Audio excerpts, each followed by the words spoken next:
Let's hear it for Didi.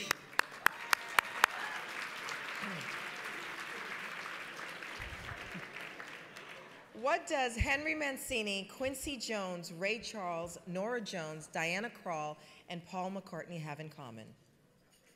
Al Schmitt, winner of more Grammys than any other recording engineer and mixer. He's worked his magic in more on 150 gold and platinum albums. Music is in Al Schmitt's DNA. Now, when he was 7 years old, he took the subway from Brooklyn to Manhattan by himself so he could help out his uncle in his recording studio. The secret to Al's longevity is that for him, his time in the studio is play, not work. And at the end of every day, he still asks himself, what has he learned? A reliable, punctual guy from his experience with the Jefferson Airplane, who arrived on a motorcycle with a tank of nitrous oxide. He says he learned spontaneity, to say the least. Today, he's presenting the Erase the Stigma Leadership Award to his longtime friend and colleague, Jeff Greenberg. Please welcome everyone, Al Schmitt.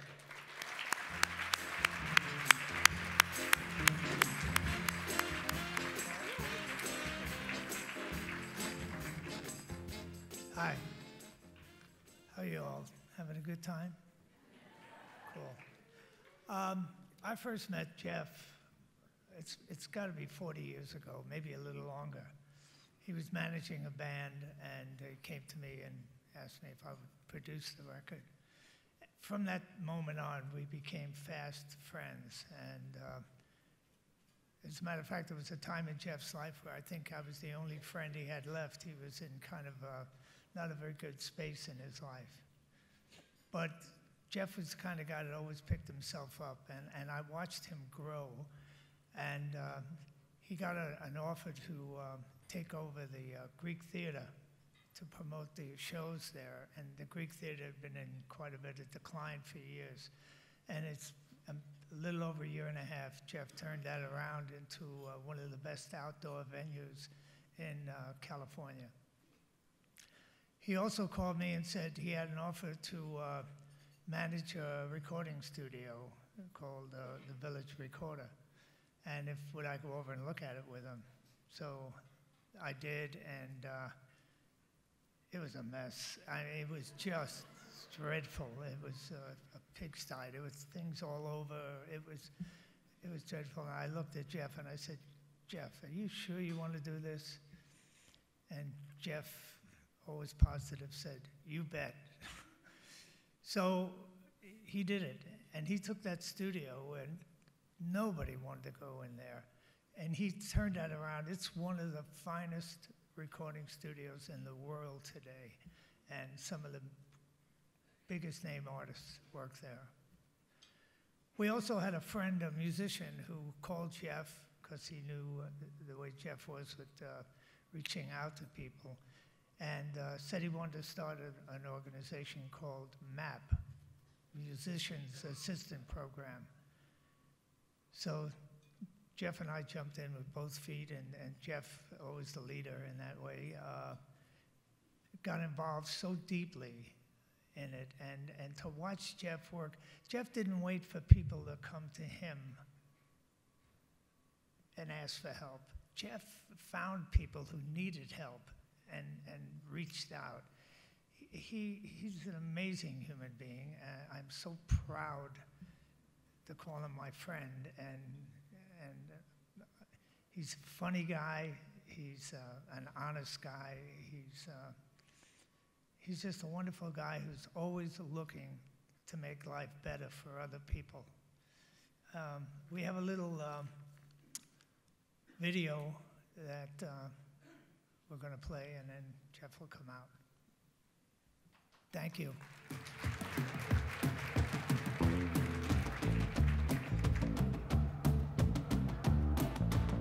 Hi, I'm Jeff Greenberg. The Village was started in 1967 by a guy named George Hormel.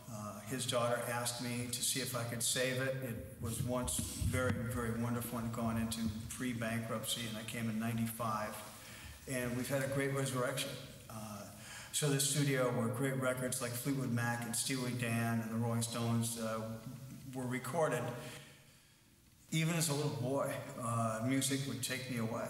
I was an uncomfortable, rotten little kid, and the music seemed to calm me down and make me feel better. And I've loved music. I mean, music is the one thing that I've loved my whole life. Hanging out in this business for a long, long time, I've seen countless people who I adored and loved die of addiction. So I was very lucky in that I was introduced to a 12-step program 25 years ago myself. So I've seen both sides of it. I've seen the miracle of recovery, and I've seen the tragedy of people who died from the disease. About 5 years ago, we got a call from somebody from the mayor's office asking if we could help to build a studio in a place in Boyle Heights. They actually call it the Little Village, and it's become the magnet. You know, there's a magic around the word recording studio, so that these kids who are kids that are kind of fallen aside of the system have done their best to do their work and to really get involved in the organization, to be able to come and work in the studio. By seeing what's behind music, by the technology, by the engineering and anything else that you can use to make music, might lead them into possible careers that they never imagined they could have. I think that music is a way to communicate. It's a universal language, and I think that it can bring people health. I mean, they're using music for mental health now. They're using music to rehabilitate people. They're using music in many, many ways to help to teach people to communicate. What keeps me sober is the life I have today. I've got the most wonderful, rich life. And so that's one of the things that keeps me going. And the other thing is helping other people to get through their problems with addiction and to see that there's a much better life out there without using drugs or alcohol. That life is beautiful, and why not live it in a way that you can have a direct contact with being a human being. Ain't good to be alive.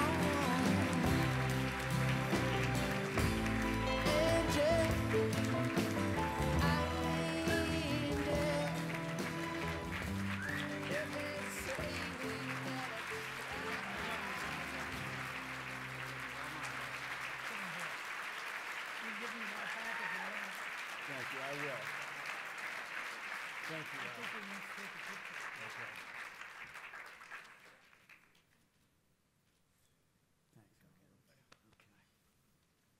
Hi, everybody, and thank you all for being here. And I want to thank my lovely family and the people that run the village. And there's a guy sitting there who is famous for coining the phrase, "Oh, Jeffrey, why?" That's my dad, Joel. Thanks, Dad.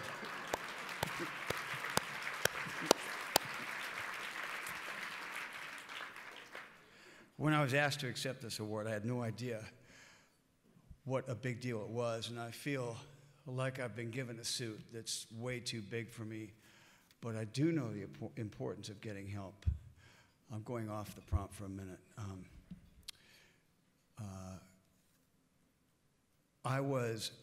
My family was these beautiful kids, very young, and I was the first one. And I was this nervous little ball of energy. They had no idea. Nobody did what to do, but they did everything they could. And my father would soothe me with music, ironically. He's a great piano player, and he would talk me to sleep sometimes. And, but I was right on that edge where, the hippies were happening and drugs were happening and stuff like that. But as a kid, I was also heavy, and I did not ever feel that I fit in. And with love and trying to desperately help, they took me to a diet doctor on Wilshire who gave me an envelope full of blue and white speckled pills. And so you take a kid that gets that envelope of things called Adipex, and he's a fat and slow kid and feels insecure. You give him a combination of speed and Valium, which is what that pill was, and that pretty much started me on a a way of life which was called Better Living Through Chemistry, which is also the perfect start for a career in the music business, but certainly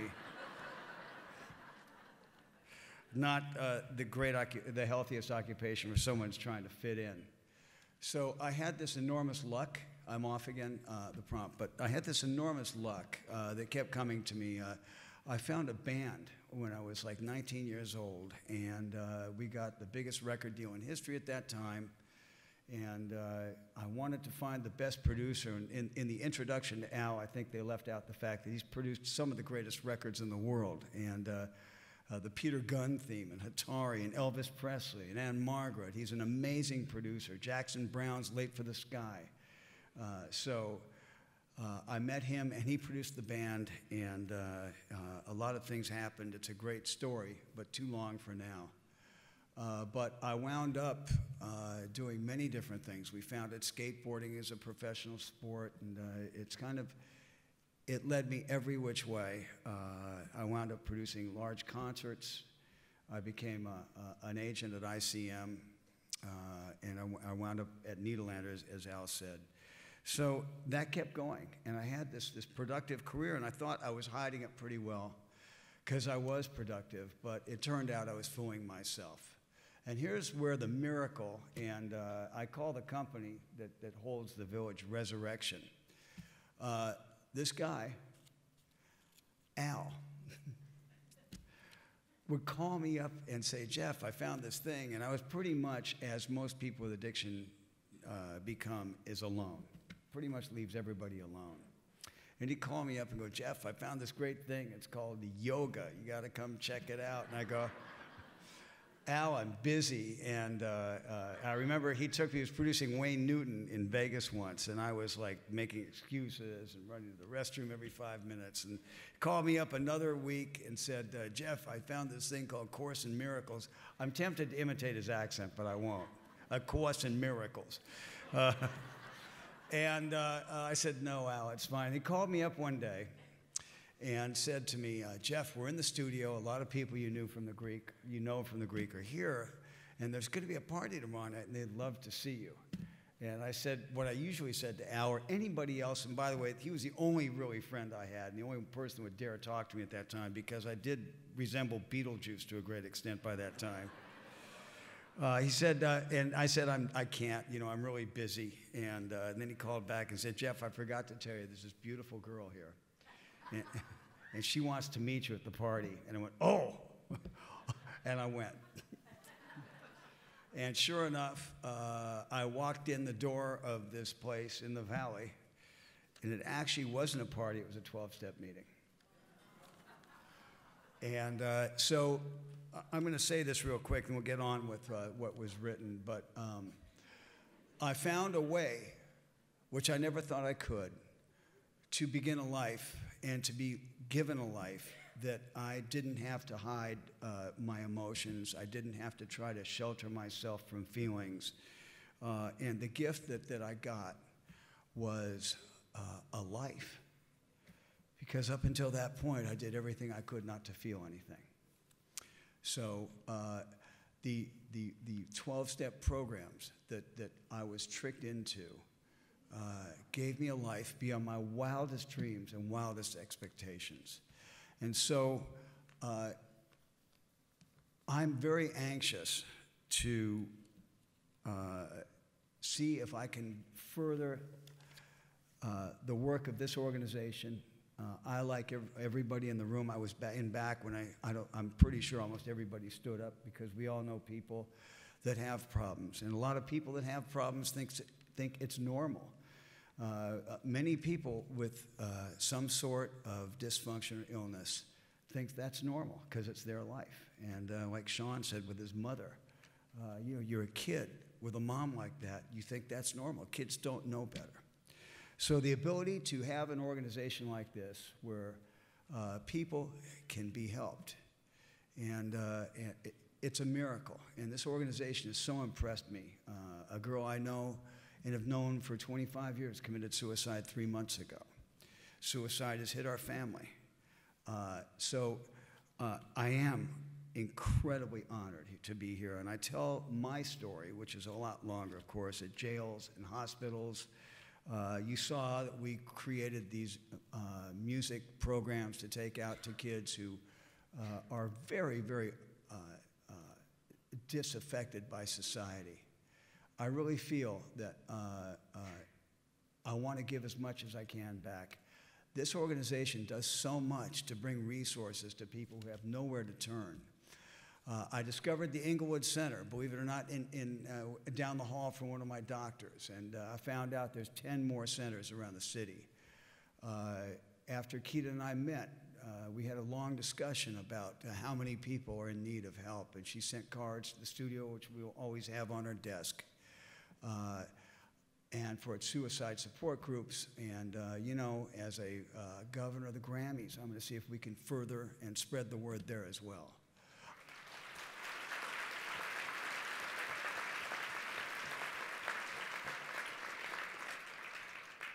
I want to be of service to the city and to the world the way my friend Al was of service to me. And one thing that also we didn't say is that when I took over the village, and he said, Jeff, this place is a pile, he also came with me. And I had the assistance of the greatest engineer and producer on the planet to help us make sure this place sounded great. And he worked with us every day for 2 years to give us the launch. And so this is a story of a friend who brought a miracle to my life. And I want to give a hand to Al Schmitt one more time.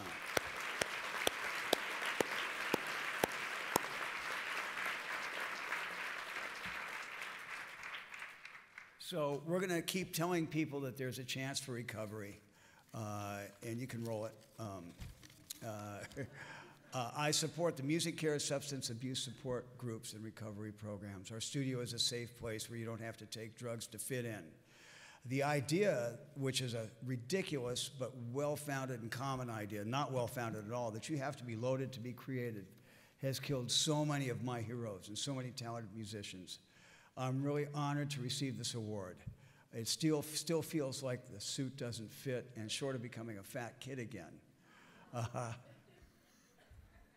I'll do everything I can to deserve it.